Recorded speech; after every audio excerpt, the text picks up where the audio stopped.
Résumé italien 21 Sivan, on continue chapitre 7. On a vu que le nom Aleph, Dalet, Nun, Yud, c'est lui qui donne le monde dans sa forme actuelle, dans cette forme où on voit des créatures qui fonctionnent de manière indépendante apparemment, mais en fait, ce qu'on a expliqué, c'est que tout le monde, c'est-à-dire y compris l'espace et le temps, sont totalement soumis à cet attribut, cette force divine qu'on appelle dans la Kabbalah la Malchut. Et bien ici, le Admor Zaken nous dit que cette idée, elle n'est pas simplement pour nous dire qu'il y a l'attribut de Dieu, mais que Dieu lui-même est totalement transcendant et dépasse tout ça. Bien que Dieu soit entièrement transcendant et dépasse toute la création, il est quand même au sein de cette création. C'est lui, c'est ce Dieu infini et absolu, qui était avant la création et qui est au-delà de tout concept et de toute pensée. C'est lui qui en même temps vient s'unifier justement par cet attribut de Adnoud, vient s'unifier avec la création, vient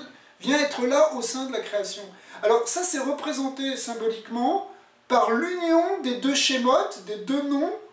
Aleph, Dalet, Nun, Yud et Yud, Ke, Vav, Ke. Mais ici, puisqu'on parle de ce qu'on appelle le Yehuda Tata, l'unification inférieure, où on voit un monde qui existe en tant que tel, eh bien, cette unification commence par la première lettre du nom Adnout, Aleph, Dalet, Nun, Yud, et en second, on met le nom Yud, Ke, Vav, Ke. Ça fait Aleph, Yud, Dalet, Ke, Nun, Vav et Yud. Vav et E. Vav, Yud, E. Alors, on a ici donc l'unification de ces deux schémotes, et ces deux schémotes-là représentent l'idée que